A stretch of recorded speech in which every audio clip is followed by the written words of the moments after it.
sa #1 cable network in the Philippines, ang Pinoy Extreme Channel. At nanonood pa rin kayo ng inyong paboritong morning habit, ang Fun and Laugh with Ron.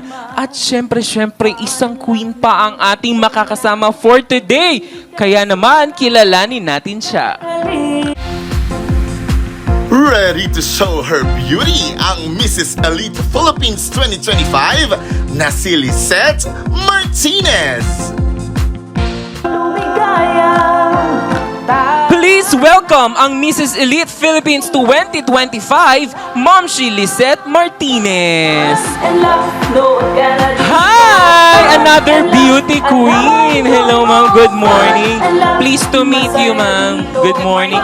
Ma'am, have a seat, please. And welcome sa aming show. At syempre, bago ang lahat, bumati ka naman muna, ma'am, sa ating manonood mula Luzon, Visayas at Mindanao or nasaan man sila around the world.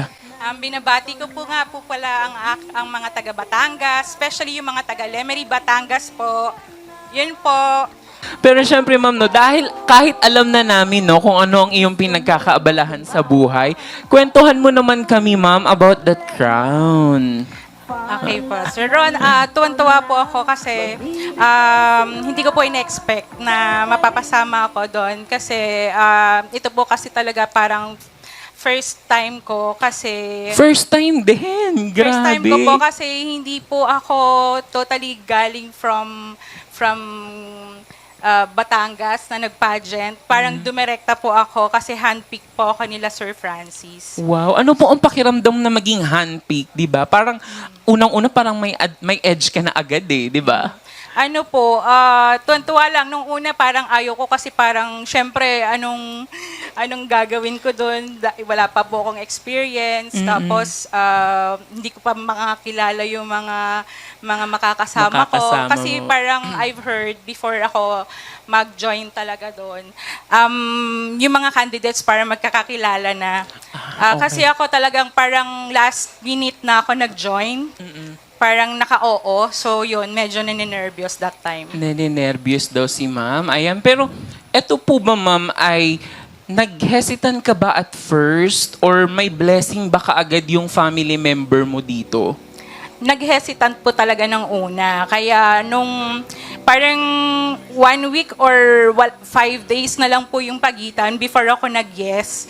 Kaya no preparation at all. Wala akong alam sa pasarela, sa mga Q&A, ayun, wala talaga akong idea. So, nag-oo na lang din po ako kasi parang after kong manghingi ng permiso sa husband ko tsaka sa anak ko, ayun, pinayagan naman nila ako. Wow, talagang madalian. Pero naniniwala talaga ako sa destiny, no? Parang kahit sobrang ikliman ng preparations, kung para sa'yo talaga yan, Yes, di ba? Sir Ron. Pero speaking of your husband and your kids, no? Para sa'yo, ma'am, ano po ba ang definition ng pagiging mabuting ina? Yes po. Para po sa akin, ang pagiging mabuting ina hindi dapat laging tama yung ituturo mo sa anak mo. Kailangan nandoon din yung alam mo kung paano mo siya i-guide sa kagustuhan din niya. Yung alam mong makakabuti sa kanya. Kasi hindi naman lahat ng tama nakakabuti para sa bata. So, kailangan may support din talaga tayo. I-guide lang natin talaga yung mga bata. Tama. I would like to underscore yung sinabi ni ma'am, no? Hindi lahat ng tama ay makakabuti sa bata. Yes po. Totoo yun kasi napakagulo ng mundo. Yes po. 'Di ba? At kailangan talaga ng mga bata ng mga magigiting na ina at ngayon ay isa pang super mom. Yes po. 'Di ba? And paano para sa nung nandoon ka na ma'am sa pageant, naramdaman mo ba na parang feeling mo ibibigay sa iyo yung crown? Hindi po. Hindi din. Hindi po. Kaya, nung una pa nga po, umiiyak pa ako eh. At parang tumawag pa ako sa org na parang gusto ko na mag-back out. Kasi, nung first 2 days namin, may pre-pageant. Nakita ko kung gaano kagaganda, kung gaano kasi sexy, kung gaano sila ka-confident.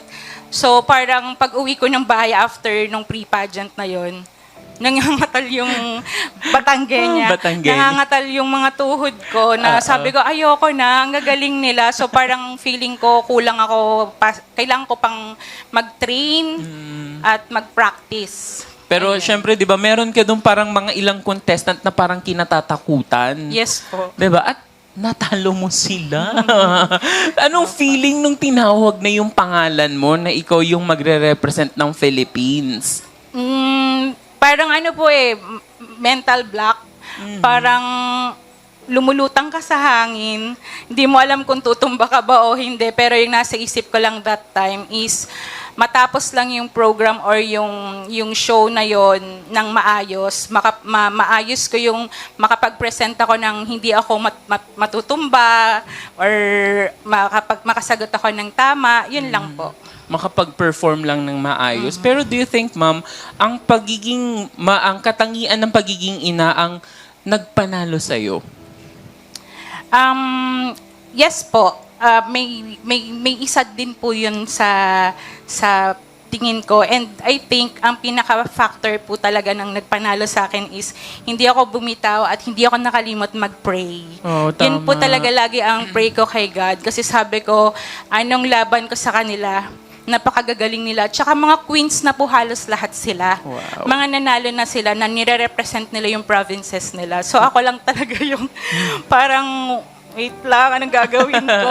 So, lagi lang po akong pray kay God na... Pero binigay sa'yo. Yes po. It happened for a reason, di ba? At kung ano man yung reason na yan is for you to regain your confidence. Yes Sabi nga, po. it's redemption, di ba? Yes After all. And ngayon, ikaw na yung magre-represent ng Philippines. Yes po. Gano'ng kahirap, ma'am, ang preparations ng pagiging isang ina and then you were also preparing for the international stage?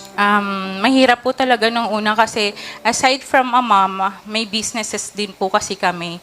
So, may mga times, to be honest, napapabayaan na po talaga yung mga negosyo. Yun. So, napakahirap po.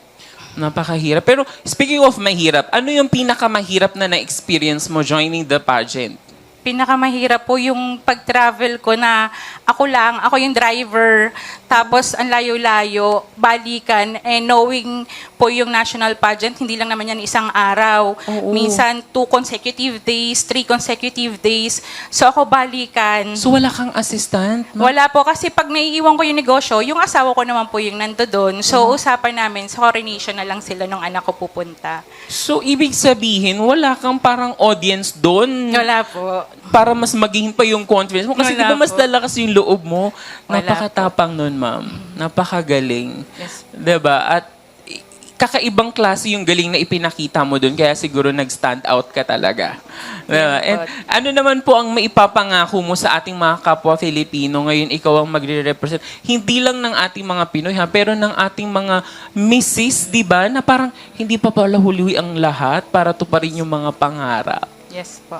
Ang may papangako ko lang po sa kanila ay gagawin ko po lahat ng best ko. Kung kinulang man ako ng araw at panahon sa pag-iensayo before ako nag-join. Right now, I have lots of time po to prepare. Kasi next year pa naman po ako malalaban sa Singapore. Okay. Pero ito ba, ma'am? Siyempre, part ng fame ay bashers. Yes po. Naka-receive ka na ba ng bashing? Wala naman po. Parang not directly.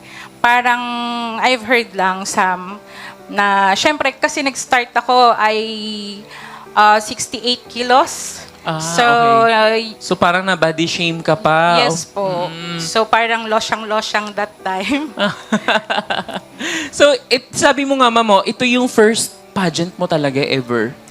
Not sa national po. As a national? Sa barangay, sa munisipyo, sa masali. Pero before ba ay nakakasungkit ka na ng mga corona? Lagi lang pong top 7, top 5. Yun. Kasi you are not meant for Miss Barangay. You are meant for international stage. Yeah, yun Diba? nga din po sabi nung org nung nakausap ko sila. Pero yung natatalo ka during those times, no, ano yung pakiramdam?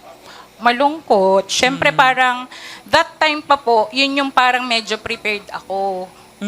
So parang, tapos, di ba, parang, doon ako nag-expect. Kasi barangay lang siya, tapos natalo ako. Yung ganun. Oo. So this time naman, hindi naman po ako nag-expect. Pero, iba pa rin po siguro kapag hindi mo nakakalimutan mag-pray.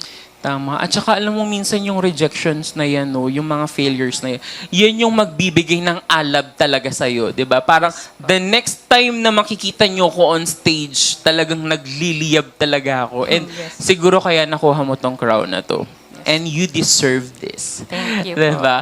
Kaya naman, ano naman po ang iyong mga message sa iyong mga family na patuloy na sumusuporta sa'yo, lalo na next year ay lilipad ka na. Saang bansa po ba ito? Singapore din po. Sa Singapore din. So ano yung message mo sa iyong asawa naman at sa mga anak na sumusuporta pa din sa'yo? Apo. I wanna thank you all na laging nandyan, umiintindi at sumusuporta sa akin, especially dun sa asawa ko na minsan kahit pagod, nandyan din naman siya para sumuporta sa akin. So, lalo na din dun sa anak ko na minsan mas childish pa ako sa'yo, sa anak ko, pero nandyan ka na, kaya mo yan, kailangan galingan mo lang, tapos pray din. Yan. Tama. Napakaganda na may support system ka tapos asawa at anak mo pa, di ba? Yes po. At syempre, hindi naman pwedeng hindi tayo bibigyan ng signature walk ni Miss Lisette. Kaya naman, ladies and gentlemen, Miss Lisette.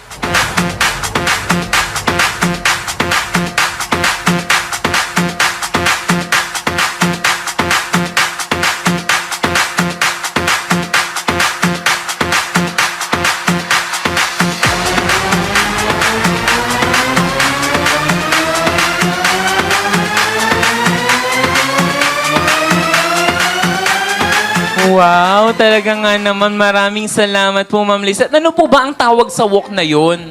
Mahiyain walk. Mahiwain nyo. Wow, mahiyain pa yun si Ma'am, ha?